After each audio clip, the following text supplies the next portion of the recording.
Oh, hello everyone. Is this on? Is the microphone on? The microphone is on right at the beginning. I gotta love that. That's always nice. Always love when things work right off the bat, straight off the bat. How is everybody doing tonight? First off, welcome to my stream. I guess this is my fourth stream. Still not officially launched yet. It's gonna be a running gag. I'm just gonna I'll be 100 live stream episodes in, and I'm gonna be like, still haven't launched officially yet, but I'm just gonna keep this going. So, fourth stream in, and I'm calling it right now. That's gonna be a recurring gag for a while. So, anyways, how is everyone doing tonight? Welcome to my stream. Doing terribly. Yes, nerd. I know. I am sorry that is not working. I want to talk about how to work YouTube, but pretty much nothing I'm talking about is going to help with that particular issue.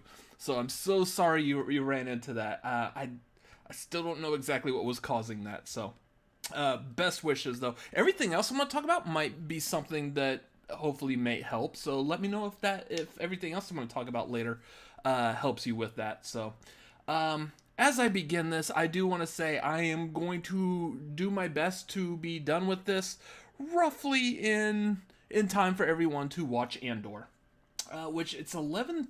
It's a little after 11:30 here, Central Time Zone.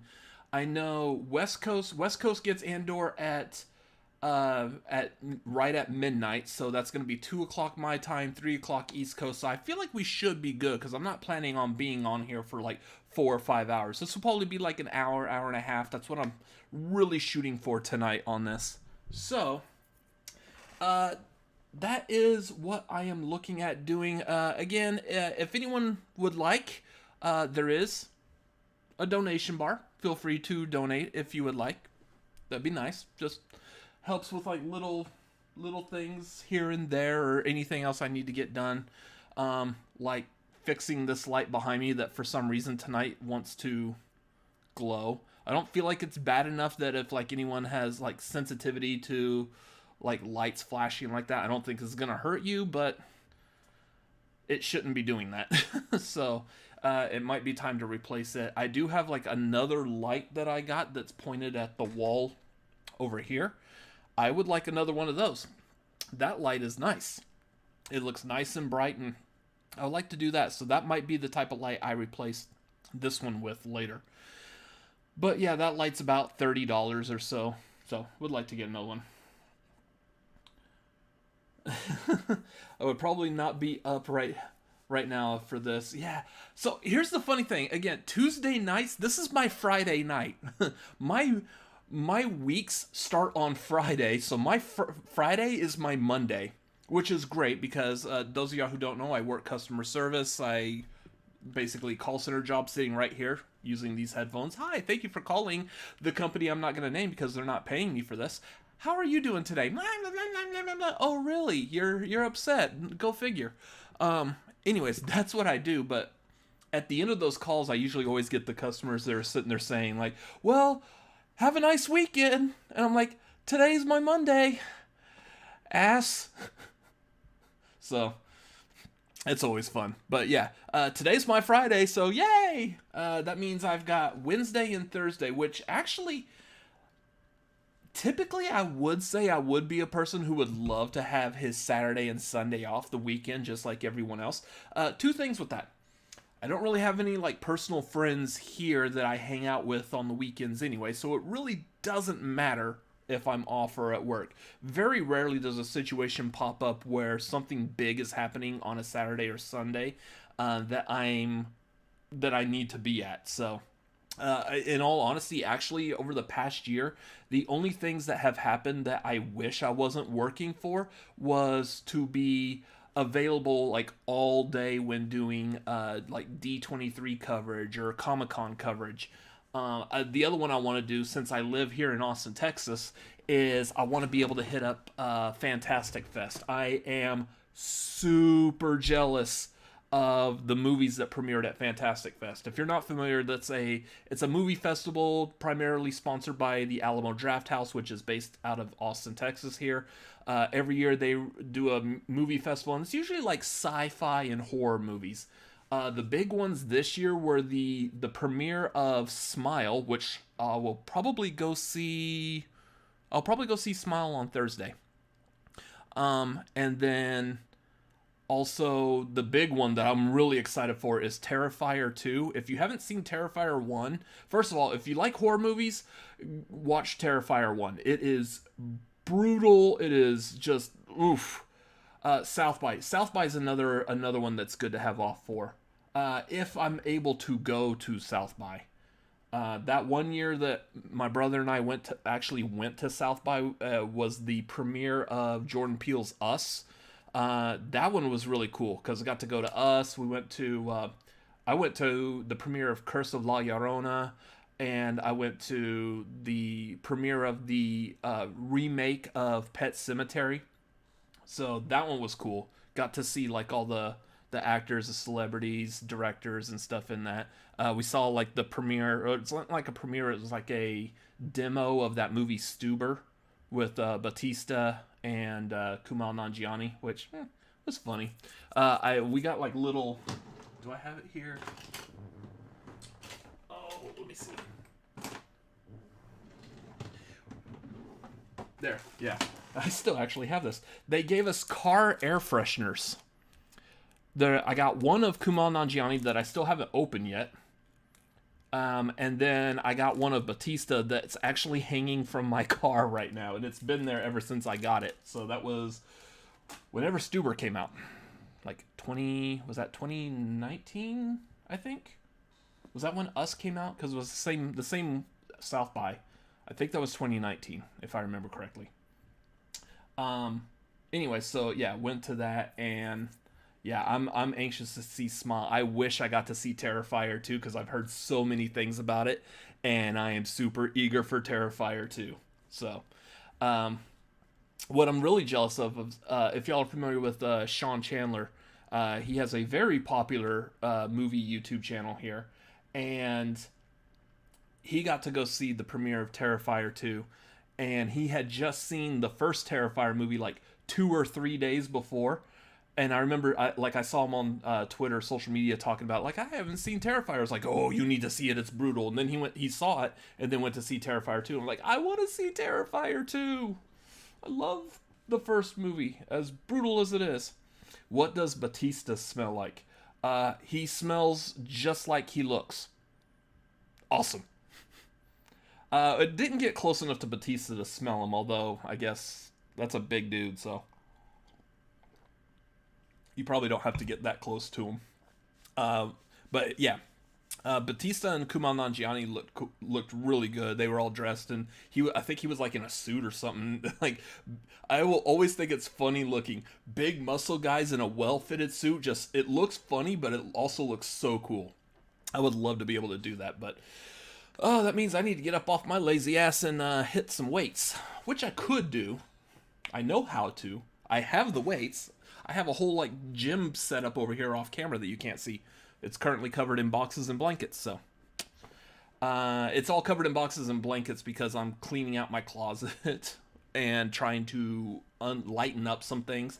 Like, I'm gonna probably sell off a bunch of like little toys and figures and stuff that I have, so not that I need the money for that. I just want to lighten the load of all these toys and figures and everything. So, plus a lot of them are like these little tiny figures that don't sit real well here. Like this Deadpool, you can clearly see Deadpool. You might even be able to clearly, even though the light's not directly on it, but the Alien and the Ripley and the Power Loader behind them. I want bigger stuff that looks impressive on a stream. So, oh, you meant the air freshener. Trees? Pine trees, I guess? I can't remember. That's been in my car for years, that it has no smell to it at all whatsoever. So, anyways, what a roller coaster of a day on social media. Today has been like crazy insane. It started off with like the Try Guys and all this stuff with Ned. I'm like, ah. And then we get Ryan. I'm willing to bet the Try Guys or whatever paid off Ryan Reynolds to make that announcement today to take the focus off of them. Because about like a little more than halfway through the day or so, we get this Ryan Reynolds talking about Wolverine and Deadpool 3, which we'll talk about more on the tagline tomorrow night, so I'm not really going to dive too much into my thoughts and feelings and what that means. But yeah, so we got that, and everyone's like, hey! And then we get like a wave of, I saw like a wave of Twitter comments going, oh, but this is going to cheapen like the ending for Logan. And I'm like, no, it's not. We'll, again, talk about this on tagline, but reasons, don't watch Deadpool 3. And then we got the other one I saw lately was this whole thing with Dean Cain on a plane, like complaining that he has to wear a mask, and I was like, can this be over? I know, like, I guess Biden said that the pandemic is over. I was like, did anyone tell the COVID virus? I don't think they got the message. I think they still exist and still potentially spread, so whatever. By the way, this is going to be for the most part, politics-free stream. I'm not a person to dive into politics, and I'll tell you why in a little while. Yeah, cheating on your spouse, movie news, hurricanes, that sums up Twitter. Yeah, we do have friends in Florida, so please keep people in Florida in prayers that they're going to be doing okay as this hurricane is hitting them. I believe that's going to be over the course of the next couple of days or so. So yeah, just keep Florida in prayers that everything turns out okay and it's not bad for them. Anyways, yeah, I think most general audiences won't care as long as they see Hugh Jackman again. Yeah, I mean, I like how he kind of went out in Logan. Although I will say, I'll be honest, Logan's not my favorite movie. I like how he went out in it, but I'm a sucker for Hugh Jackman as Wolverine. I was in my senior year of high school, or I just graduated high school when the first X-Men movie came out, and that was my first exposure to Hugh Jackman, like most people, because I didn't watch. What's that? He was in like a couple of movies, Erskineville Kings, I believe. I remember hearing about this like in the late '90s. And I know it was like an Australian production. I just didn't know really who was in it. And then later on finding out that Hugh Jackman was in it, I was like, oh, okay, I've heard of that movie. That's cool. But, yeah, don't know anything about it. Never saw it. I might actually watch it now just because I want to see some, like, even earlier Hugh Jackman.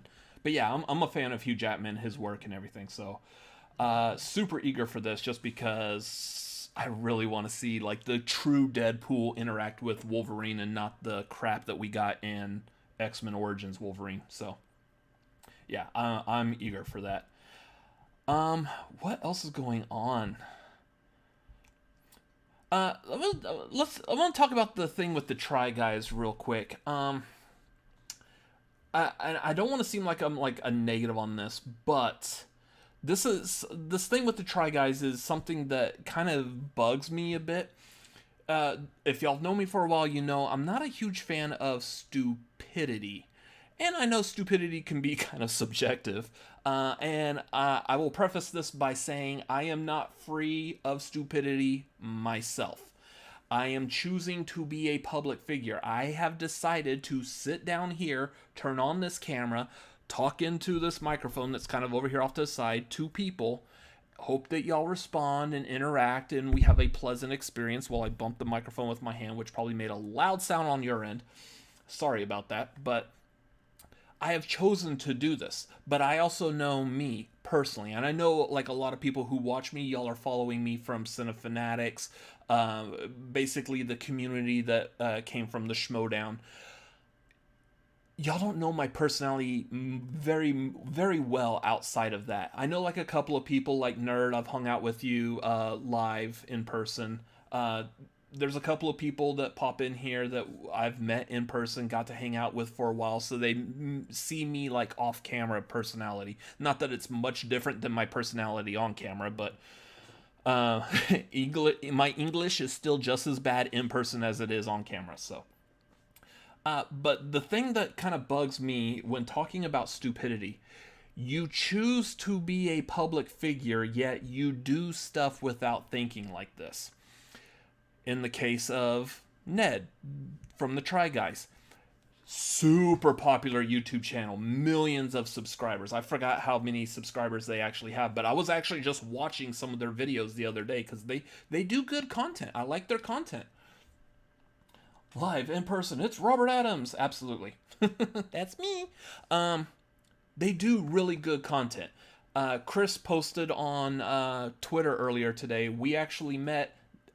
We've met, like, I guess all the Try Guys in some form or fashion, but we actually got a picture with Ned and Zach from the Try Guys.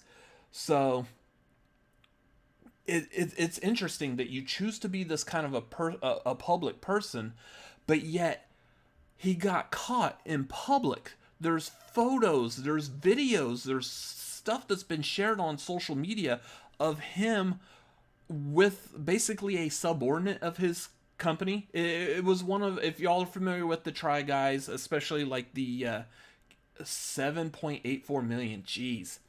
If you're familiar with the Try Guys, they have one video that's really popular. It's Keith Eats the Menu. Keith Habersberger. Habersberger. Huge name, tall guy, big personality, huge mouth. Anyways, he goes to like all these restaurants and will essentially eat the entire menu. He's not eating the entire meal. He'll have like a bite, give his opinion, and move on. But these videos are usually like about an hour long or so, 45 minutes to an hour long. And whatever food he doesn't eat gets given to crew off camera. The two major ones it goes to is what's called the food babies. I can't remember both of their names, but one of their names is Alexandria. That was the woman that Ned was with in these photos and stuff. So Ned is one of the owners of Try Guys. Try Guys are the four guys: Ned, Zach, Keith, and Eugene. They were a part of BuzzFeed. They split off from BuzzFeed because they got essentially they got popular enough they could hold their own on their own channel. So they split away from BuzzFeed, created their own channel, created their own brand, and went out on their own and were highly successful. So this is a person. All four of them pretty much have equal shares in ownership of the Try Guys Incorporated, and Alexandria is kind of like an assistant. She works for the Try Guys. So this is definitely like an inappropriate, like, boss subordinate relationship. Should not be happening in general. Worse yet, it's in public. You're a public figure. People know who you are. All four of the Try Guys cannot go to the grocery store or a movie theater or whatever without somebody recognizing them, especially if they have 7.84 million subscribers. There's no way they go out in public and no one knows who they are.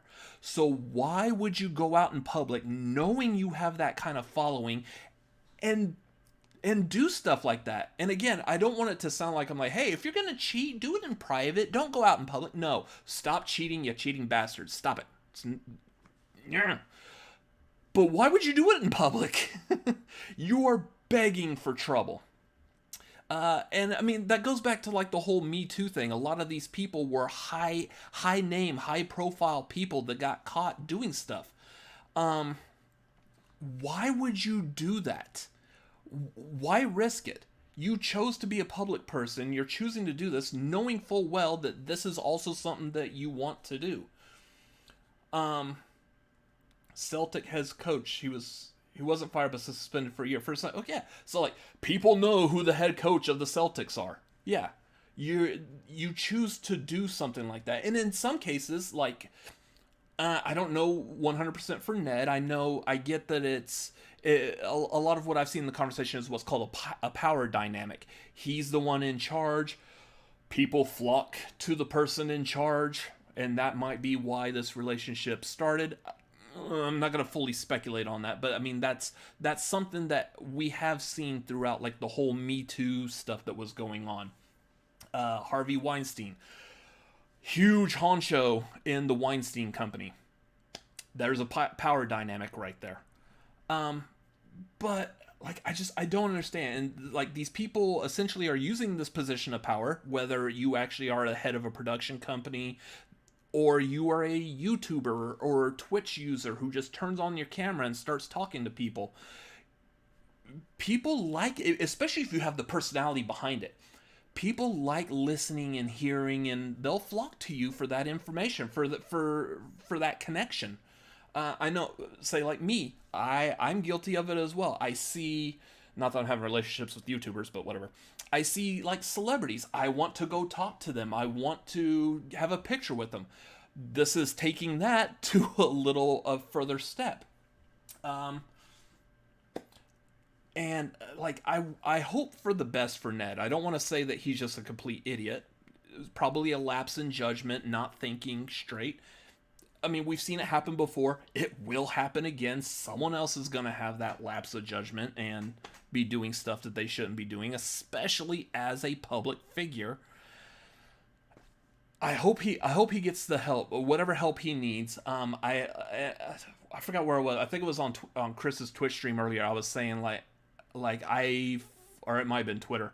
I fully believe that the Try Guys are still friends with Ned. He got fired from the Try Guys because of this today. Because it's a liability issue, of course. I bet he's still friends with them, and they probably are really trying to figure out how to help him through this. He put out a statement that he's going to seek help for this situation, so I hope that everything works out well for him.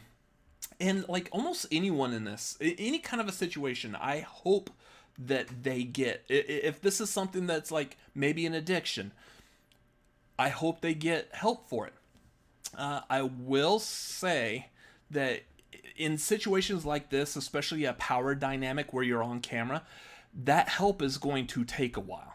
It's not something that you can fix overnight. And in one specific case that I'm not going to outright say any names, but let's just, for example, you don't turn around, you don't take away this thing being on camera after being called out for something that you did that you also turned around and admitted to and apologized for. You don't turn around and put yourself right back out there 4 months later. You haven't gotten enough therapy or whatever for that. I'm not a psychologist, but I do enjoy reading about how the mind works. There's no way, if you are a person that does shady stuff like this, there's no way you're getting help after 4 months. Not whatsoever. If someone is a recovering alcoholic, you're not going to take them to a bar 4 months later. You don't do that. So that's one very specific situation. Those of y'all who know, cool. Y'all know exactly what I'm talking about. Otherwise, yeah, something like that. If you are going to be a public person and you have these issues, don't be a public person. Remove yourself. Save yourself the embarrassment and the situation from that. I'm not going to sit here and talk from like a pedestal. I've done stupid stuff myself. I've been arrested twice in my lifetime. One was supposedly for supplying alcohol to a minor, which I didn't. I didn't supply alcohol to a minor. It got dropped. I was actually like at a party or whatever, and his brother supplied the alcohol to him. And I just happened to be a person who was over 21 that was there at that party at that time. So, screw me over. I didn't even know the kid. So, that happened. Luckily, that got dropped. The other one was I shot a street lamp with a BB gun. Fucking stupid. Absolutely. So, I mean, I'm not going to say that I'm free from all stupidity. As I talk more and more about stupid stuff later on as these streams go, I am not free from it whatsoever. But, yeah, that's just something I feel like is weird that I don't feel like people say enough. If you are a public person, don't do this. If you're going to do this, don't be a public person. Anyways, problem is people aren't held accountable enough by some family or friends besides them not just helping each other. True. Yeah. And I mean, luckily I've been in a position where no one I personally know has done anything like that. So I don't know what kind of support or how to support a person in that case because I just haven't been there. No one around me has done that. Well, someone around me has done that, but I'm not that connected to that person, so it doesn't matter. Um, Anyways, yeah, I feel like that was bugging me earlier when I saw this. Like, why? Again. And it's gonna happen again. And I'm probably gonna call it out on Twitter again. Like, why would you do that? Yeah. Moving on. Next things I want to talk about. Let's talk about the YouTube stuff. YouTube. So when I'm talking about YouTube, I am going to hit a couple of topics. Over the past couple of weeks, I've seen various things on Twitter. I will speak about a couple of specific things regarding a certain situation. I'm not going to dive into the details of that situation at all, but I'm going to clarify because I've seen a little bit of misinformation, just people not realizing that they don't know what they're talking about, which is fine. That's why I want to do this, to kind of help clarify that. So when people are talking about YouTube online and how YouTube works and how people interact with YouTube, I want to make sure people have correct information, because it can hurt people when you don't know what you're speaking about and you're using it against other people. It can hurt, and I just want to make sure that that's cleared up. So for YouTube in particular, do y'all want me to play a game while I do this, or are you okay with just chatting here too? So I know watching a talking head video can get like pretty annoying. God, my hair's all whatever. Watching a talking head video can be kind of especially because I don't have music playing yet. I will get that fixed. I'm gonna have my brother show me how to do it because he does it on his stream. So, otherwise, yeah, usually I might do a video game and something, play a video game of some sort, just so there's some kind of ambiance here. But I do want to get into like the YouTube stuff. So y'all let me know if you want me to pop in a game. And again, I have like regular Nintendo stuff. Okay, just talking is fine. Cool. I'm okay either way. Awesome. Yeah, let me know if y'all want something to kind of help cut the thickness of some of this, because I know YouTube can be kind of dry in some portions of this. The first thing I want to make sure people understand about it is there is no real competition on YouTube. YouTube is not a place where you compete with another YouTube channel. The only thing that you kind of sort of compete with another channel is depending on the community that you're in. For example, the community I come from, like I said, is primarily based around the movie trivia Schmodown. If I was live streaming and the Schmodown was still active, I probably would not be live streaming at the same time as the Schmodown, because they're going to get the audience. Like most people here watching me right now, probably maybe watching this later, they're going likely to watch YouTube or watch Schmodown first and not watch me. So that's something to keep in mind. If you're all playing in the same like playground, keep in mind just who has that bigger watchability. So like one of the benefits to me streaming right now, not really anyone else streams this late. And I'm a late person. I know like a lot of other people here, like I see Jeremy, William Harold, Nerd, y'all are up late. Matt Thomas, perfect timing to pop in. You're up late as well. So hello, Matt. Like there's not much competition in at this time period. No one else in our community is really streaming right now, as far as I know. So I feel okay with doing that. Also notice that I'm not streaming at the same time as my brother was Twitch streaming, because same reasons. We both kind of feed into the same people. Most of the people who are here right now were also watching him streaming on Twitch like an hour ago. So I'm not going to stream the same time as him because I don't want the two of us cannibalizing our audience here. So other than that, there's no real competition on YouTube. YouTube, what you are competing with on YouTube is the algorithm. And I know people have probably heard of the algorithm. The algorithm works both for the creators and for the viewers. and I'll kind of dive into how it works on both. The algorithm is basically what I'm up late depending on the day. Yeah, I'm up late like every day. So I usually don't go to bed till like 3, 4 o'clock in the morning pretty much every day. I mean, tonight's my Friday. I'll probably be up till like 5 a.m. Central Time tonight, and I'll sleep till like 1 or so tomorrow. And I love it that way. This room, so this desk that I'm sitting at, real quick sidetrack, I do this a lot.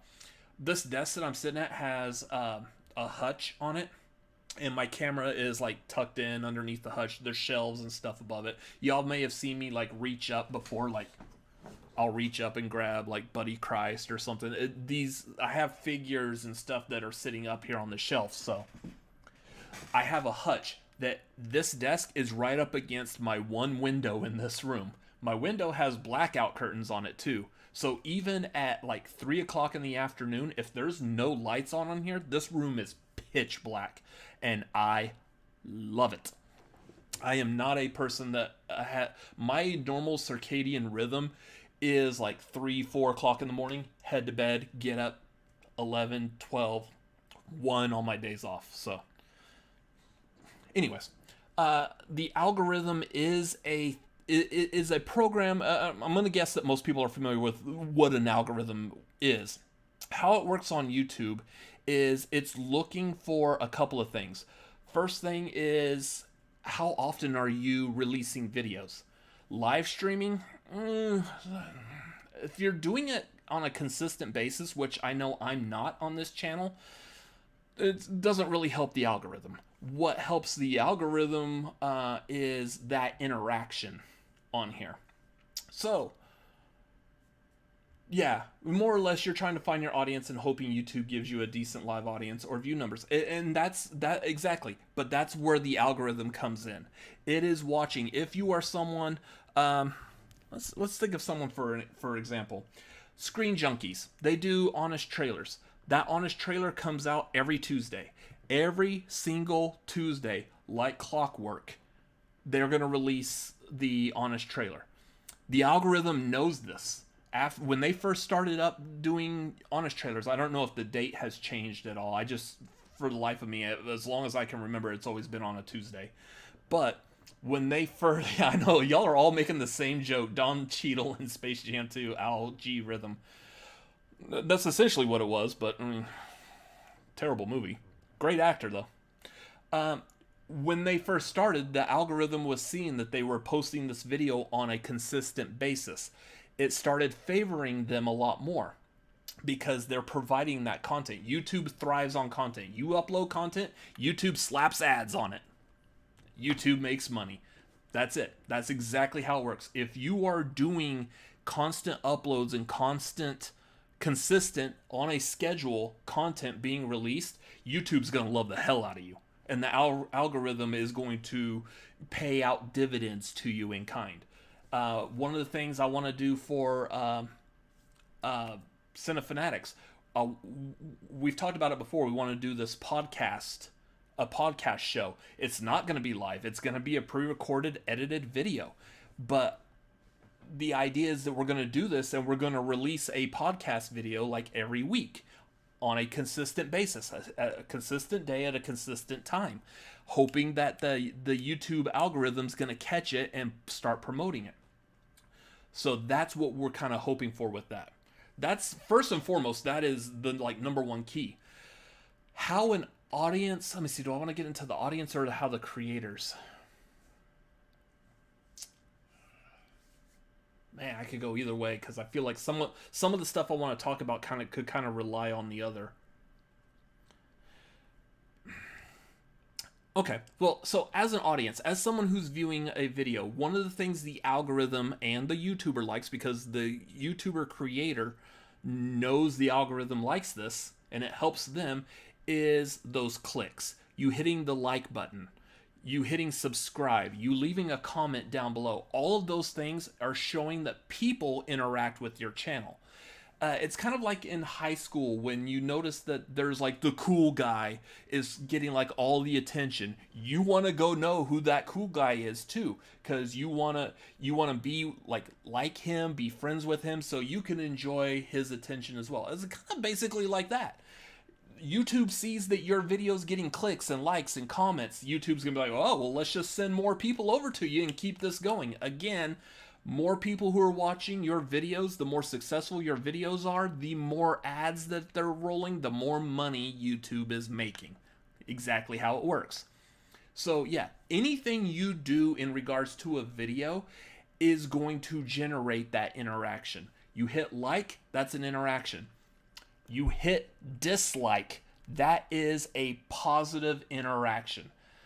Dislike is one that I want to point out here, because I saw someone saying that talking about dislike bombing a channel's videos. Like if you don't like that channel, if you have a personal grudge match against the person who runs a YouTube channel, dislike bombing. That's not a thing. Dislike bombing doesn't exist. That is a positive interaction that you are clicking a button on that person's videos. If you are a person who is disliking videos thinking you're hurting the YouTube creator, you're helping them. I'll be honest, with Cinefanatics, I don't see dislikes. If anyone hits dislikes, first of all, I don't see the dislikes at all. Second of all, I'm not going out of my way to look at them. That dislike button on YouTube, what it's there for is for the creators. That if they are looking at those numbers, if they see that they're talking about a certain subject that people don't like and they're hitting the dislike button, then they are learning, stop talking about that subject. YouTube still likes it because, again, it's a connection with your audience. The audience is taking the time, the effort to pick up their mouse, hover it over dislike, and click dislike. Hopefully I didn't cut off my stream right now. I'm fine. Yeah, dislikes are engagement, and engagement is good. So dislike bombing is not a thing. You are not hurting anyone. I bring up this because, again, I heard someone mention dislike bombing in regards to a person having like a personal vendetta against a channel. First of all, the person who was mentioning dislike bombing doesn't realize that it doesn't actually matter, that it's actually beneficial. And the person doing the dislike bombing doesn't know what they're doing either. If they're dislike bombing, they're not...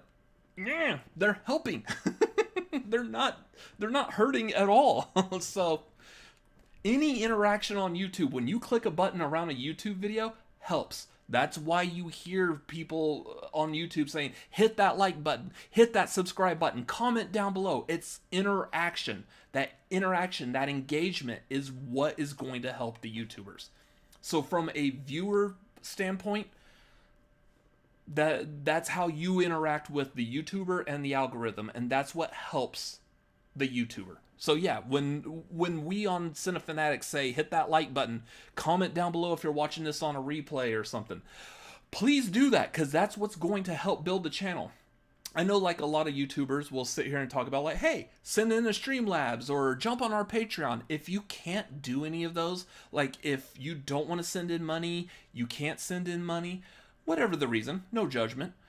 You can at least click like. It's not hard to click a like button or... Yeah, Jeremy, okay, fine, I'll hit like.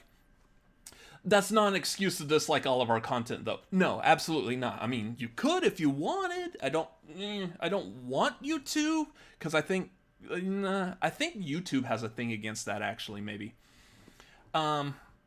Possibly. I'm not 100% certain on that, but... I have heard of someone like trying to basically say the same things I'm saying, like, hey, you know what? I don't care. Go over to my video and dislike all my video. Don't do that. Because I heard YouTube kicked him off or something. I forgot what the situation was in details, but it's still engagement. Just don't go through, and if you're going to do that, just hit the like button. It's the same kind of engagement either way. But... yeah, as far as how a person who views YouTube interacts with the content, that's pretty much it as far as I am aware of. Chris in the chat here could probably fill in a little bit more that I might be missing. As a creator, the things that are important, again, how you interact with the algorithm, because the algorithms is what's going to help bring in your viewers. Your title, your description, your tags, and your thumbnail. Title, when you're first starting out on YouTube, I believe, again, Cinefanatics has like 1.6 thousand subscribers, so we're not a huge YouTube channel, but we've been doing this for years. So I've learned stuff over the years just by watching and reading and learning on my own. We going to VidCon, talking to other YouTubers who are more higher standing. The title, I feel like, should be something that's pretty just flat out basic as to what it is you're doing. For example, on our channel, if we're doing a trailer reaction, say it's Spider-Man official trailer. That's the trailer that we're reacting to. My title is going to be Cinefanatics Spider-Man official trailer reaction. Whatever the video, the trailer's name is, that's what I call the title of our video. So if that Spider-Man trailer was supposed to be Spider-Man official trailer grape jelly, I would call our video Cinefanatics Spider-Man official trailer grape jelly reaction. I would put the same exact words in the title. I would also put it in our tags. So the tags for a video, and that's where you could play around a bit. Tags are either a word or a combination of words that when you're searching for videos on YouTube, say if you're looking for Spider-Man trailer reaction, you would put those words in your tags also.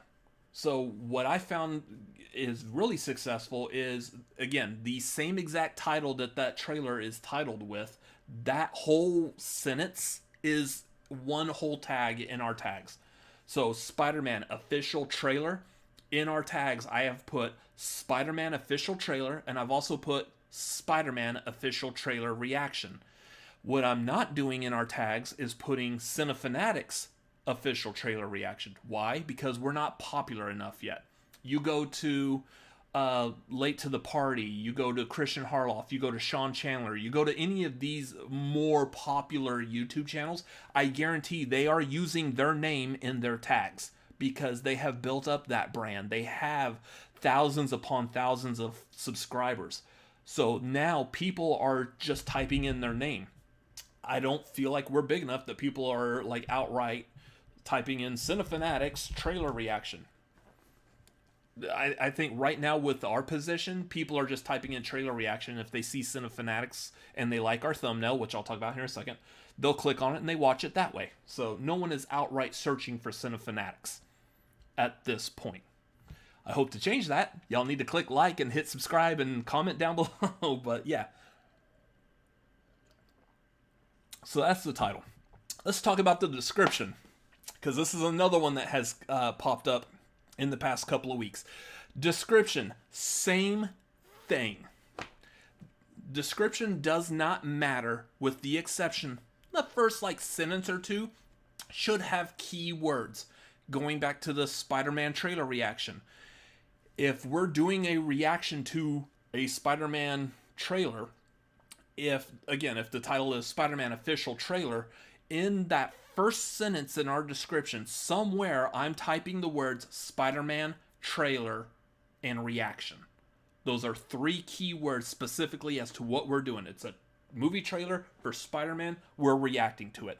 That's it. That is all you need to put. If you would like to put something funny, silly, witty, more words, you can. Some of that the algorithm is probably looking for and will pick up on as well. But for the most part, just engaging with that algorithm, that's what you need, is those keywords, usually like in the first sentence or two. That's what it's looking for. If you are a new YouTuber, or you're a YouTuber and you just don't know better, and you are going to more popular YouTubers and you are copying their description and pasting it in your description, first of all, stop that, because it's plagiarism. Just stop it. Just morally, that's not good. But if you are doing that, here's the big secret. It doesn't fucking matter. You are not doing anything. Just because another YouTube channel is growing and you're like, oh, hey, they're growing, I want to copy their description, because if they're growing and this is their description, if I copy it and paste it, I'll grow too. That's not the way YouTube works. You could put anything else, literally anything else. As long as you got those few keywords in that description, that's all you need. You could put mom's sloppy joe recipe in your description. As long as that first sentence has like Spider-Man trailer reaction, you're fine. So copying and pasting another YouTuber's description does nothing for you. It means nothing. It's pointless. If you're getting called out on the internet for doing that,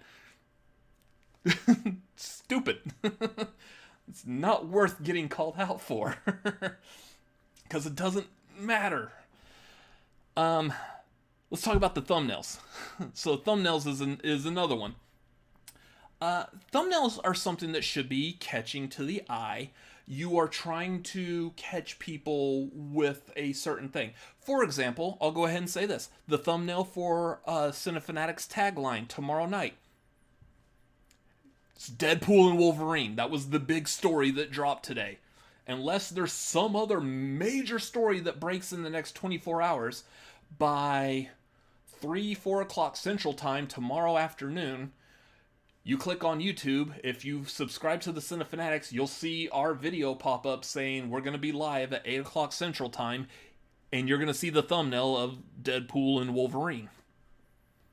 So, knowing what the people are into in that specific case, a show that's talking about movie news, let's put whatever the big story is on the thumbnail. It's the same exact thing that Collider Live did.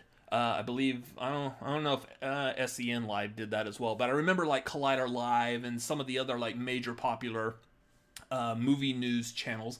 Whatever the big story is, that was their thumbnail because that would get the clicks. People are like, I want to see and read more about that. So, stupid Adobe Flash Player wants me to update right now in the middle of a stream. No. Yeah, as a viewer, thumbnails are the most important thing for me, especially if it's a channel I'm unaware of. Absolutely, 100%.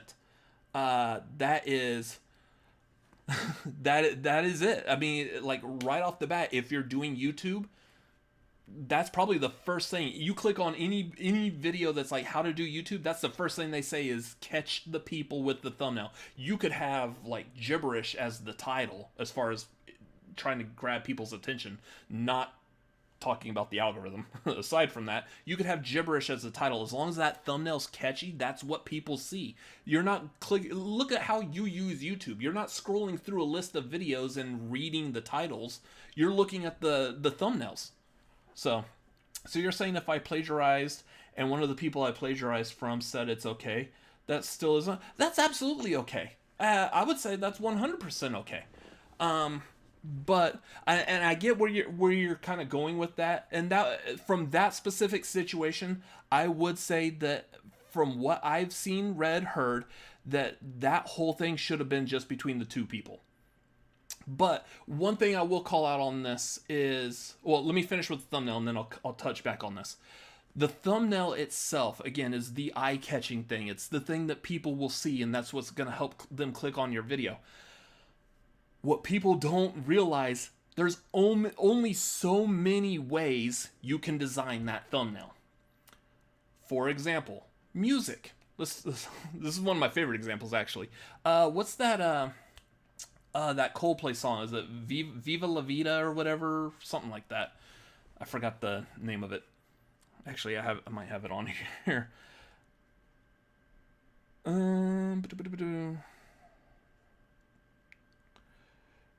Anyways, there was that Coldplay song. Y'all know what Coldplay song I'm talking about if y'all are familiar with it. It was really super popular. It was like Viva La Vida or something like that. Dun, dun, dun, dun, dun, dun, dun, dun. I used to rule the world. Whatever. Apparently I don't actually have... Oh, there it is. Yeah, Viva La Vida. Okay, I was right. When that song came out, I remember there was an issue with Joe Satriani, famous guitar player. He had a song that had a clip of that song sounded exactly like a part of Viva La Vida. Exactly. And they were coming out saying that Coldplay copied Joe Satriani.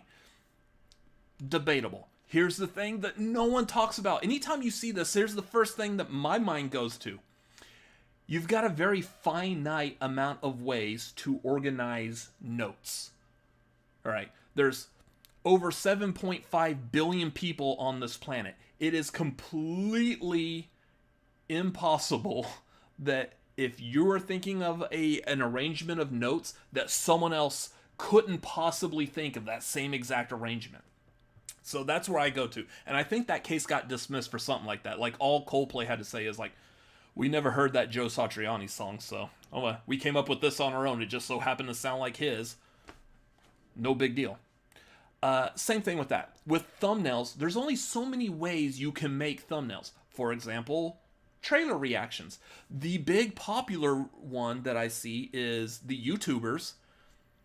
Maybe an image behind them that's like a clip from the trailer itself, like some prominent image of the trailer. And then like the words reaction across the top or across the bottom.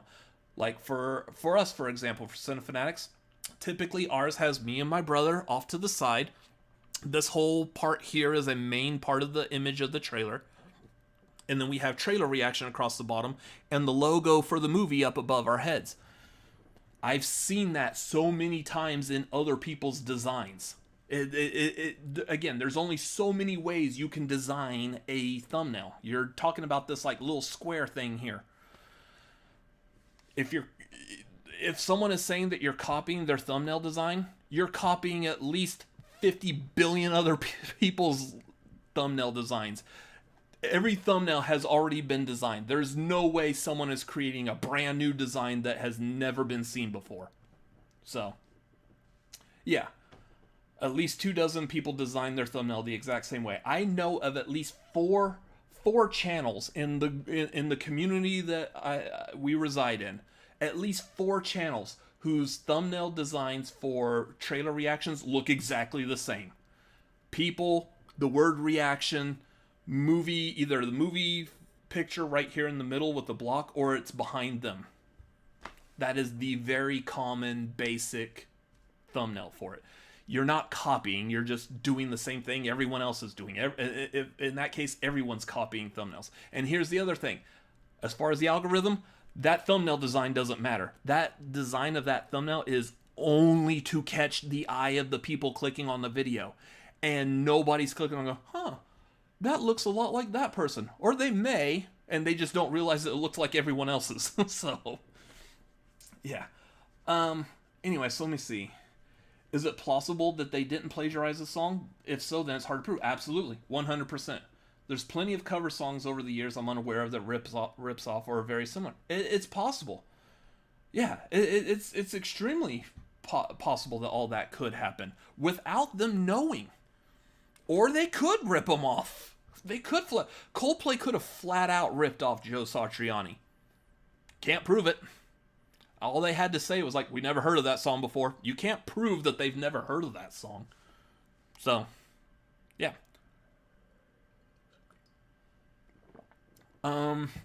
So going back to like what Matt was saying, if you plagiarize one of the other people, so in that specific situation, I would say it's down to the two people who were disagreeing over that, and I know that conversation between them didn't work out real well.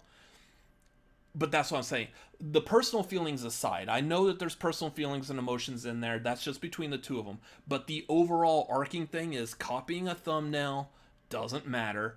As far as how your YouTube channel interacts with the algorithm, copying another person's description doesn't actually matter. You still shouldn't do it. I'm not saying it's okay to copy unless they actually say it's okay and then whatnot. And then that's between the two people. That aside, as far as how your channel interacts with the algorithm, it doesn't matter. It has no effect on it whatsoever. So, what else is there?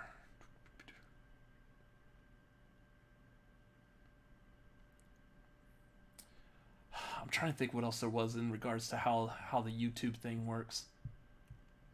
I mean, most of YouTube, the algorithm's only going to work with you so far. The rest of it is up to you. So yeah, you create a video, you pump it out on social media. If you see people constantly pumping out their video on Twitter, like, hey, come watch my video. Hey, come watch my video. Hey, come watch my video. That's what they've got to do. Hopefully, maybe eventually, someone will see that tweet and they're like, oh, okay, I'm going to go clip that. maybe it's just a cynic in me, but some people deserve to get dragged. And maybe, just maybe, it will wake up call, but you never know. Yeah, and that's the thing. And this is also, I'm going to say something, and this is also going to go back to my conversation what I was talking about at the beginning with the stupidity and stuff about being a public person. If you don't get that kind of help, or if you want to continue to be a person who doesn't realize that you're doing wrong or stuff, if people are trying to help you, they're trying to fix you, they're trying to correct you, and you don't do it, you are doomed to repeat it again. If you are a person, going back to the thing at the beginning that I was talking about, if you are a person that is a public person and you get called out for doing something you shouldn't be doing, and you remove yourself from the public to go get help for 4 months, and then you're back in that same public position that you're in, you're not helping yourself. You are putting yourself, you are the alcoholic going right back into the bar. You are not helping yourself. And if that's what you choose to do, you are doomed to repeat your mistakes. And if you do, feel bad for you, but I feel even worse for the people that you're going to potentially hurt, the victims. And I know in one specific case that I'm kind of alluding to, I'm going to feel bad, especially because there's a lot of people that just did not jump on board with that as much. But eventually people will learn, and some people have to learn the hard way. You can't, if you make a mistake and you don't learn from it, you're doomed to repeat it. It's what is that, like the definition of being a lunatic or something? So copying a thumbnail only matters when you are literally taking their thumbnail and using it as yours. So yeah, which is stupid, because I mean most people have like their own faces on their thumbnail. I mean, the only time I can see like doing something like that is if you, and I've seen channels do this. Every time a major movie trailer comes out, there's like all these other channels that they're just taking that trailer and they're pumping it on their own. Like Kino Check. I know Kino Check is a big one that I've seen before. They don't add anything. They add graphics.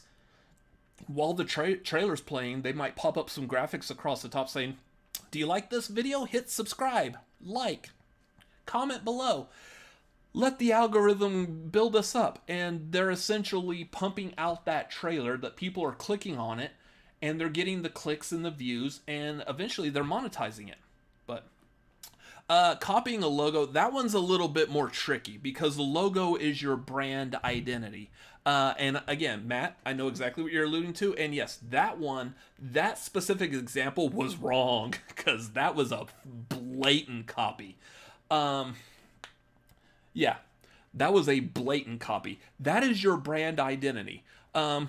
Usually the one I like to use is if Cinefanatics was to change our entire branding and we were to use some form of a Nike swoosh that hasn't been disintegrated by the shirt being washed all the time, Nike wouldn't like that. Now, granted, we're a small YouTube channel still. We really don't matter in the grand scheme of things yet.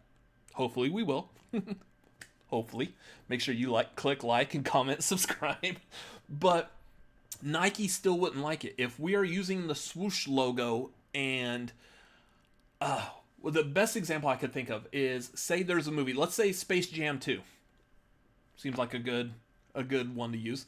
Space Jam 2. All the clothes, the jerseys, the shoes, everything they're wearing has the Nike logo on it, because Nike is essentially sponsoring that movie. All that brand recognition type of thing. All the cars in like Avengers are all Audi, because Audi has product placement. If we were to do a video with the Nike swoosh as a part of our logo, and we're talking bad about Space Jam 2 that has prominent product placement by Nike, Nike's not gonna like that, and they're gonna come after us and give us a big fat cease and desist on using the swoosh in our logo. You don't do that. Yeah, stealing someone's branding is begging to be ripped into. Absolutely. If you are copying a logo, the thing is, specifically with the situation that Matt is bringing up here, that logo that was copied. It was flat out copied. And again, going back to the thumbnails, there's only so many like designs you can do in logos. Absolutely 100%. That one was a blatant copy. It was like one image and it had letters in it. All they did was basically change the letters and like change like the saturation of the colors. Otherwise, the rest of that logo was damn near exactly the same. People are going to see that logo and think it's another YouTube channel, clicking on it, not realizing they're not clicking on that YouTube channel.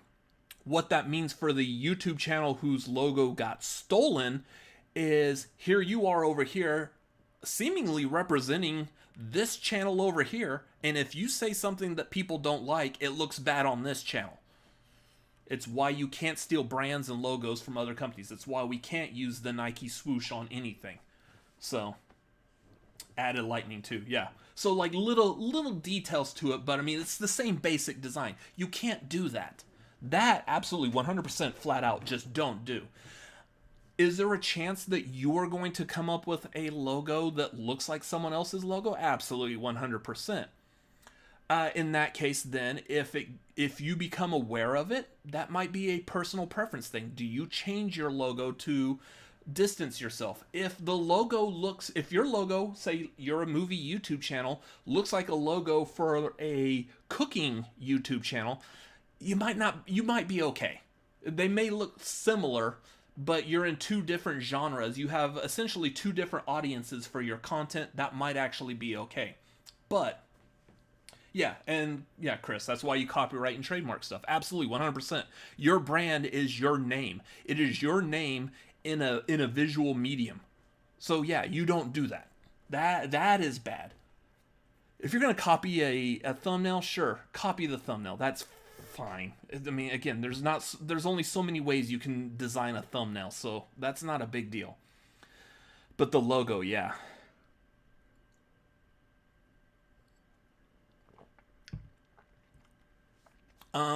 Monetization. This is the one last one, because I saw this was also brought up in that situation. In the situation, there was a YouTube channel that was... Oh, yeah. Let's go back to this real quick before I talk about monetization. So all this whole thing about copying a description or copying a thumbnail, there was a smaller YouTube channel. There was also claims that this YouTube channel was copying Real Rejects and Christian Harloff. Anyone notice that we really haven't heard from Real Rejects or Christian Harloff in regards to this? There's a reason why. They don't care. They're big YouTube channels. It doesn't matter to them. It has no effect on them whatsoever. So, yeah.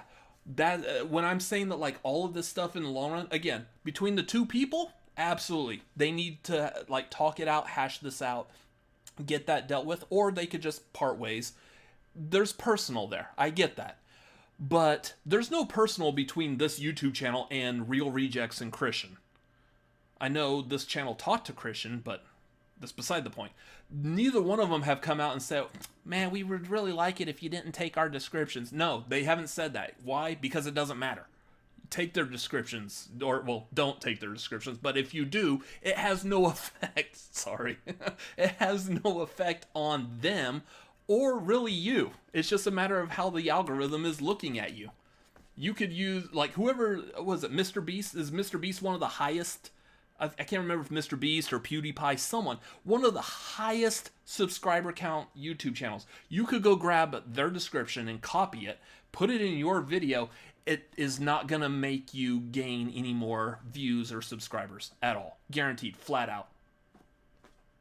So, yeah, it would only matter to them if they were smaller, even though it's a direct, and that's why I think there was that. That's why I'm talking about there was that personal thing between them, like personal wise, because it is a person who actually knows and has interacted with the other person. Absolutely, yeah, and I know, yeah, and I know they talked and stuff. That's what I'm saying. The personal stuff, all that aside from that, that is between those two people and should really stay over. It should really stay between those two people. But everything else, doesn't actually matter. It's not affecting one or like positively or negatively. It doesn't matter. And I think that was the thing, like while watching all this, I was like, man, people need to know how YouTube works. It doesn't matter if you copy a thumbnail. Everyone's copying a thumbnail. You shouldn't copy a description, but it doesn't matter if you actually do. Monetization.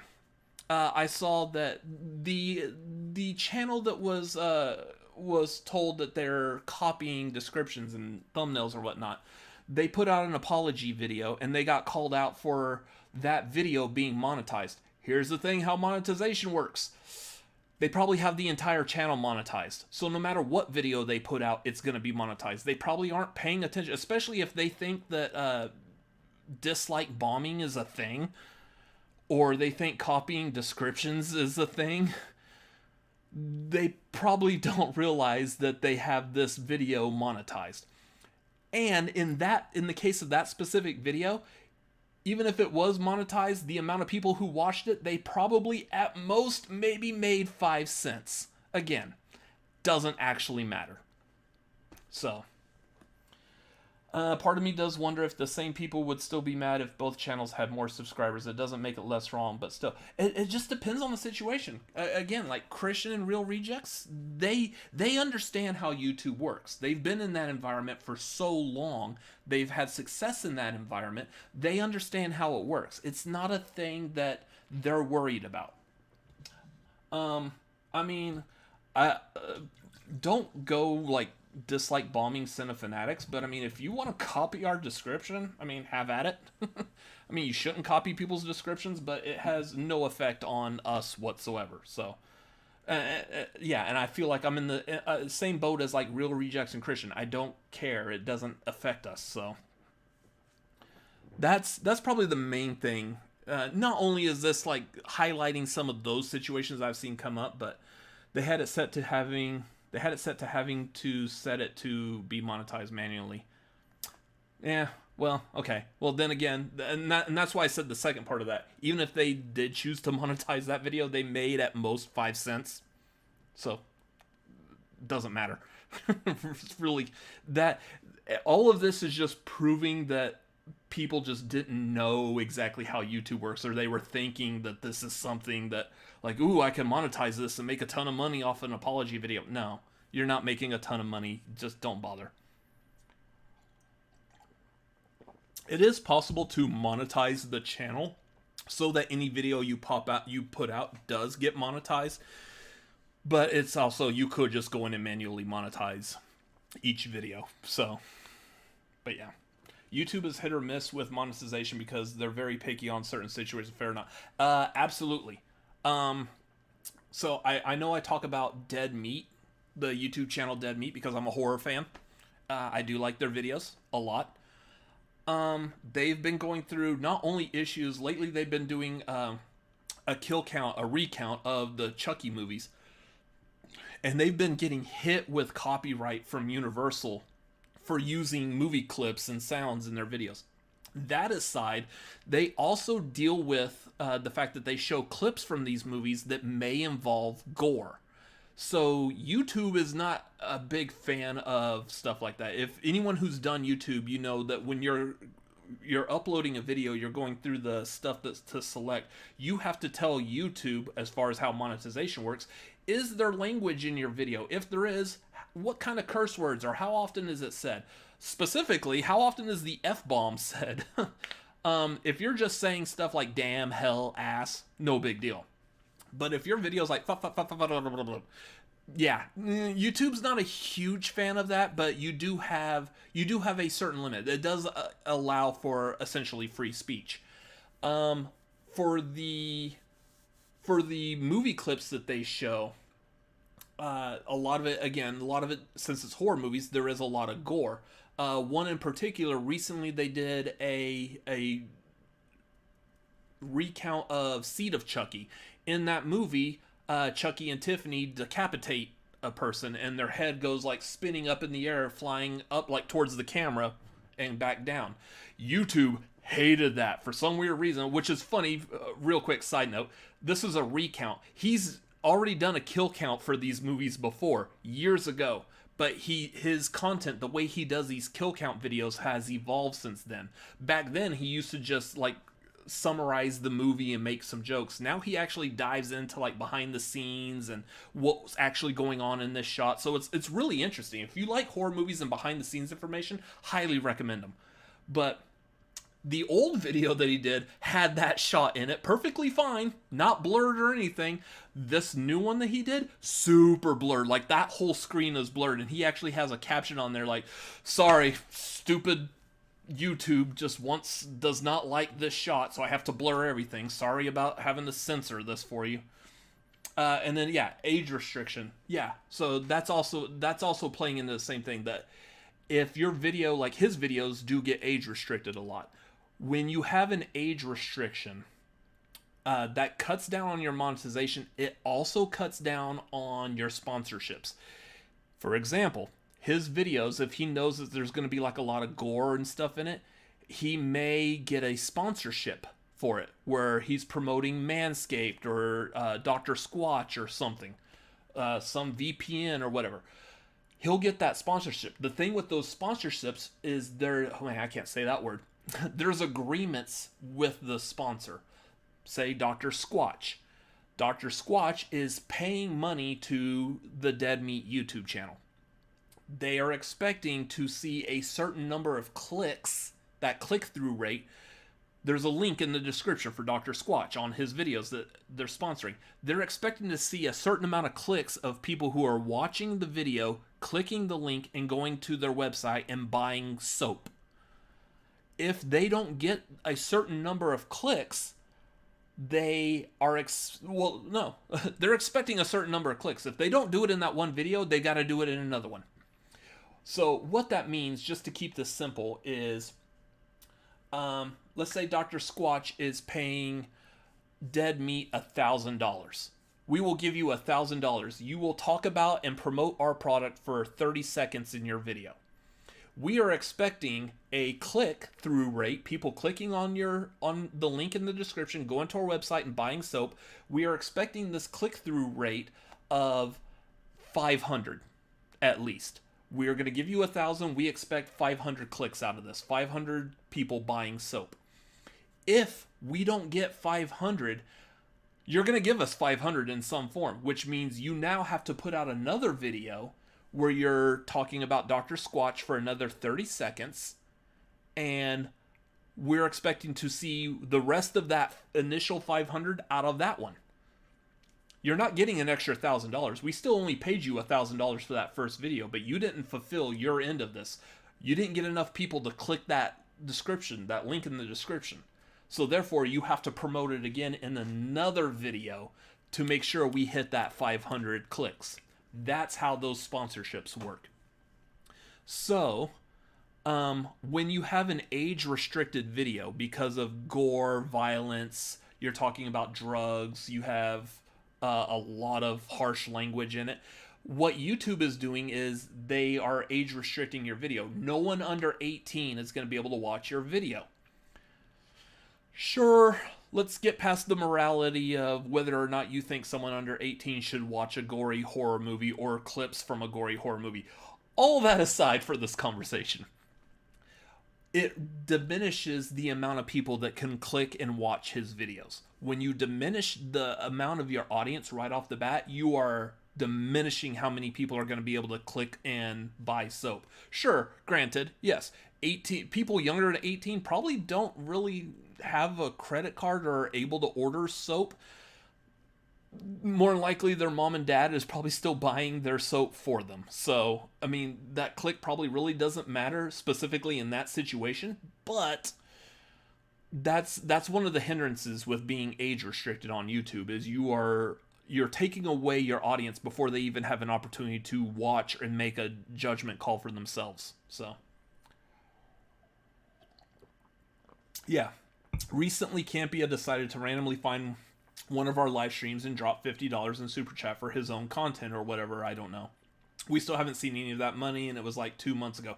Yeah, and that's the thing. When you do Super Chats, the way YouTube and Google works is you don't see the Google payouts, because Google owns YouTube-ish. The way that payout works is they are not sending you that money until you hit $100. So whenever we get a super chat of like say $5, that's great. Thanks for the $5. First of all, YouTube is taking like 33% of that. Second of all, the rest of that money sits in an account for months upon months upon months. Every once in a while, someone will throw in another $5 minus that 33%. The rest of that sits in that account. Eventually, at some point, that account will get over $100. We'll get a payout from Google. So yeah, that's how that works. And that's not just with super chats, that's also with ads. So if you click on a Cinefanatics video and you're seeing an ad, that is putting 2 cents, 3 cents maybe at most into that Google account. And eventually we'll see that money come back. But that's why you see a lot more YouTubers that favor Streamlabs, which if you want, I have a Streamlabs over here, streamlabs.com/ I guess it's Robert Adams 2. It's in the description. Click in the link in the description if you want to add to this, because Streamlabs takes very little bit of money, and I get that money right away. I did a stream for my birthday. I had that money that night. I didn't have to wait for a Google payout or anything, so. Memberships are a key. Oh, let me back up here. Yeah, Nicki Minaj gets hit with that age restriction thing. Yeah, I don't think it was Nicki Minaj. Who was it who did that? Oh, there you go. Late to the party. Hey, never had a sponsor do that. They pay us whether the viewer clicks through or not. If viewers do click through, then the sponsor will sponsor another video. If not, they don't sponsor again. Okay, so then in that case, so I'm only reiterating what I have heard from Dead Meat. So with y'all's experience, because I know y'all could get sponsorships on there. Do some of those like sponsorships, do they vary based on like who the sponsor is in the situation? Like, are there different variations as to how that could go? Like, we expect a certain number of clicks, or viewers do click through, then oh, okay. So yeah, basically they're sponsoring you on like a pay or play basis. If they'll give you money, you promote their product. If they see some clicks, they may come back to you in the future and give you more money to sponsor. If they don't see clicks, you'll never hear from them again. Okay, so that's a cool one too. Who did the was it WAP? I don't want to say the name of the I don't want to say that out because I know I feel like it's like a racial slur in some form, and just I don't want to mess with that. But like when that video came out, I'm pretty sure it was age restricted. Looking at Mike Kalinowski's reaction while he was watching it, while Shannon was making him watch it, yeah, I'm pretty sure that video was probably age restricted. So that means it cut down on the amount of viewers that could view it. Oh, it happened on Monday. Okay, so this is a newer video also. Yeah. Each ad is like a fraction of a penny. Yeah, so it's incredibly tiny. Like it's like super infinitesimal or whatever. It's a fraction of a penny. What is that? Superman 3 or Office Space? It's just fractions of a penny. It's a take a penny. I thought it was a racial slur when I first heard it. I was like, why would you call your video that? But whatever. Cardi B and Megan Thee Stallion. Okay. Yeah, so I will be like fully transparent on that. I'm only reiterating the sponsorship thing that I heard from Dead Meat, because he took the time to explain it to his audience. We are not in a position where we're getting sponsorships yet. When we start getting sponsorships, maybe I will be able to talk about that a little bit more. That wasn't necessarily something I was planning on talking about with this YouTube stream, but thank you. I guess that's Robert. Thank you, Robert, for coming in on that. I didn't know that, like, I guess there could be different variations on how sponsorships work, but yes, Chris, thank you for typing that out. Anyways, I think that was roughly about it as far as YouTube goes. Now I'm like super intimidated if Late to the Party's in here. I don't want to be like, well, here's how YouTube works. They can tell you how YouTube works too. That's not the name of the song. I'm just insulting my brother. Thanks, Chris. Anyways, As far as this particular stream, moving away from the YouTube stuff, that's really all I got as far as like how YouTube works with the algorithm and stuff. As far as this stream goes, yes, I would like to. I do enjoy playing that Nintendo. I did talk about tags. Here, let's reiterate this. I want to see what you think about tags. I was saying that one of the first things that I do is say, like, if the video, if you're doing a trailer reaction, if the trailer is called Spider-Man official trailer, the first thing in my tags that I'm doing is putting Spider-Man official trailer reaction. Or I'll put Spider-Man official trailer and then I'll put Spider-Man official trailer reaction. So like that's right off the bat, and then I'll do different variations of that, like Spider-Man trailer reaction, Spider-Man teaser trailer reaction, Spider-Man reaction, Spider-Man trailer reaction, stuff like that. Just different variations of it. If I have a little bit more room, I might throw in, like if there's a really popular actor in it, Tom Holland.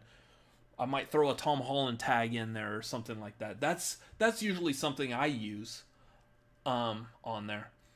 I know, like, so one of the things I think I actually used late to the party as an example. When you reach a certain level, like I think I've actually seen y'all's tags before, and I know y'all do this also. Perfectly fine, but when you reach a certain level, you can actually start putting your own YouTube channel name in there. So for like late to the party, y'all would put late to the party as one of your tags, just because people may be searching specifically for your reaction, because you've reached a level where people are seeking out your reaction specifically, while for us, people are generally just looking for a Spider-Man trailer reaction. If YouTube's algorithm is blessing us, they may put Cinefanatics reaction there at the forefront. Yeah, Spider-Man and Spider-Man with the space in between. Yeah, so, yeah, and that's the one I hate, like, with Spider-Man, is you do Spider-Man one word, Spider-Man with the hyphen, Spider-Man with the space in between the words. Yeah. Zendaya would be a good one because of how popular she is, so you would put Zendaya in as a tag as well. Stuff like that.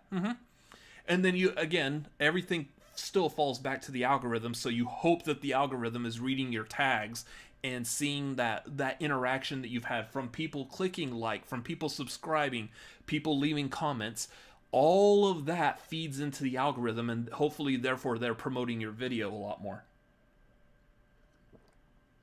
But that's why you pump out these videos on social media, just to make sure that you're doing as much as you can to promote your video.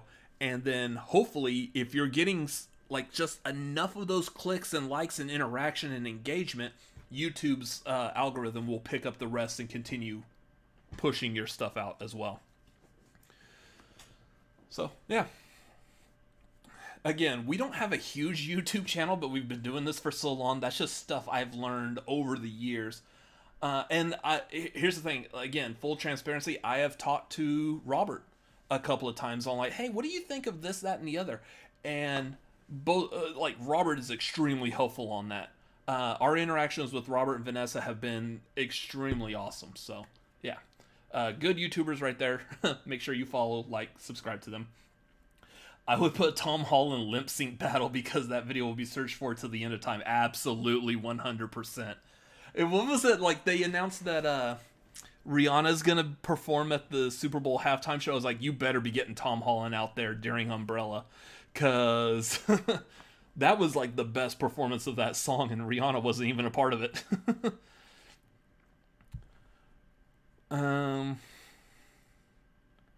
Yeah, honestly, nowadays viewership has been taking a nosedive for us and many other channels. Nobody is safe from the algorithm BS. What I'm wondering, I feel like we kind of shot ourselves in the foot when the pandemic first started, specifically because there really wasn't any movies to talk about. There was no new movies to review, or the ones that there were to review were only going like HBO Max, something like that. Because there was no movie trailers, there wasn't anything to do. I feel like a lot of movie YouTube channels have all declined, and now all of them, we're all like in the same boat where we're trying to claw our way back out of that ditch that the pandemic put us in. Because without movies, we can't do movie content. unless we want to sit here, and it's something that we should have probably done on Cinefanatics. We should have been doing videos talking about these older movies, reviewing older movies, and that way we're hopefully still catching with the algorithm. But yeah, the other thing with this though is that YouTube changes the algorithm a bit, or constantly. Yeah, see, TikTok is where the most growth. Yeah, like I don't know anything about. I don't have the TikTok app on my phone. I don't touch TikTok at all. My brother does. My brother comes into my room and like shows me like TikTok videos, and they're hilarious. I was like, that's cool. Thanks for showing me that. I wish I could find these on my own, but I have no interest in trying to figure out how to use TikTok at this point. I am getting too old. Oh, that's scary. I know like YouTube Shorts are also becoming really super popular because of TikTok. They're basically just copying TikTok with the YouTube Shorts. So, anyways, yeah, for this channel, I do have like my NES Classic that I do like playing because it's like pure nostalgia for me. Um, Playing old Nintendo. I will say this, and I haven't done this on stream yet. I probably won't because I don't feel like it's that entertaining. Um, the number one game I play on my NES Classic that I put on there is Monopoly. I love playing Monopoly. So the pandemic was our most profitable time. Now there's too many reactors, too many shows, and too many movies, and not enough viewers. Yeah, that's what like you have to build up that audience because like I think like a lot of the ones who have constant success are the ones that have those viewers already built in, so it's easier for them to grow. Like it's gonna be a struggle for us. I don't mind going through that struggle because I like talking about movies, but yeah, I know like the next thing I want to look at specifically like here in Austin is try to figure out how to get access to like press screenings. I don't know if maybe we're not like on a level where people care to give us press screenings because we're not reaching a huge audience yet, but something like that would be fun. And that might just be a matter of like we just need to go to what we can do here in Austin, like go to South by Southwest more often. I missed out on going to Fantastic Fest. Maybe go to Fantastic Fest, stuff like that, so we can catch these movies at these premieres, pump out a review and stuff, and then hopefully that grabs the audience attention. Yeah, so a few days it was announced there will be ads on YouTube Shorts. Well, that makes sense. I mean, because of how popular YouTube Shorts is, it would not be surprising that there would be ads on there. That is an untapped gold mine right now. But going back to my video games and stuff, I want to play. Like I was talking about at the beginning of this video, I'm like cleaning out my closet, digging through my stuff, want to get rid of like some action figures and collectibles to save some room. But I'm also looking for I think I have a Wii U in there somewhere buried. I want to pull out my Wii U so I can hook it up and I can play it instead of just the Nintendo. The other thing I had in mind that I might want to do at some point is some of like the later games. I would like to pick up a PlayStation 2 again because I think that was like the last like big main console that I played, other than like a Wii because I'm just playing Mario or Mario Kart. But I had a PlayStation 2 and I used to play like Grand Theft Auto Vice City. I would love to get a PlayStation 2 again in Vice City, plug it in, and just go through that whole game all over again. That game was a blast. The other one I would like to do is probably go back and play Arkham Asylum and Arkham City again. And there was a third one to that, and I never played it, so that would be fun to do as well. So that is what I would like to potentially do, maybe with this while I'm talking about shit on this channel, is maybe expand beyond just what I could play on my NES Classic. Press is weird, man. The screeners sought us out on their own in Arizona. Y'all have a really good presence, though. Y'all's channel is doing well. Y'all's channel is doing very well, especially like I haven't seen like when checked the last time how many subscribers y'all have, but You have that's another thing too. Going back real quick to the YouTube thing, subscribers are great. What's key is views. If someone subscribes to a channel, not only is that engagement, but that's given more of a possibility that the people who subscribe to you are probably also viewing your videos, or it gives them more of an ability to view. So all the people that subscribe to Cinefanatics, every time we release a new video, YouTube is like, oh, you're subscribed to Cinefanatics. They released a video. And it's like right there, hopefully, on your front page, your main page. This is a channel you subscribe to. Here's a video they did. Click on it and watch it. So that's why people say subscribe, is because they want that view. The view is what really helps. Oh, they're restructuring the payout system on them. Yeah. Hello, Sean. Thank you for stopping by, Mr. Wingblade. Yeah, see, like Grand Theft Auto 6. See, that might be something I might be tempted to playing that. Now, the thing is, going back to talking about videos that are age restricted, I remember when like Grand Theft Auto came out and how much of an issue that was for like people, especially like the like teenagers in high school do a play, and they're like, this is glorifying like violence, and I watched my son play this game, and he took a prostitute into a car and drove into a secluded area, and I saw the car go yeah. So I don't know how much YouTube's gonna like that kind of content as well, but that might be something I'm interested in doing. So for some of that, like say like a PlayStation, my NES Classic, my Wii, that's no problem. Anything like computer games though, that's where I'm gonna be venturing into needing an actual gaming computer.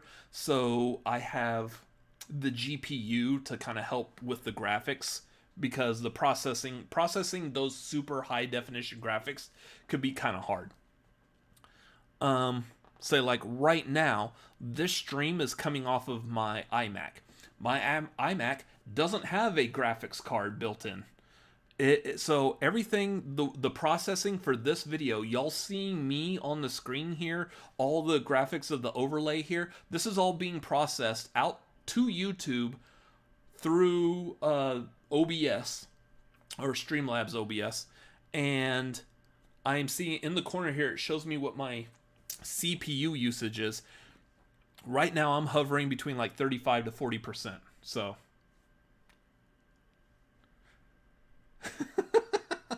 I walk back into my room and hear my brother talking about making cars squeak with prostitutes. Time to go back to my community watch through.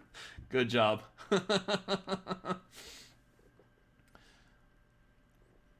Your parents let you play Grand Theft Auto 4 at 14?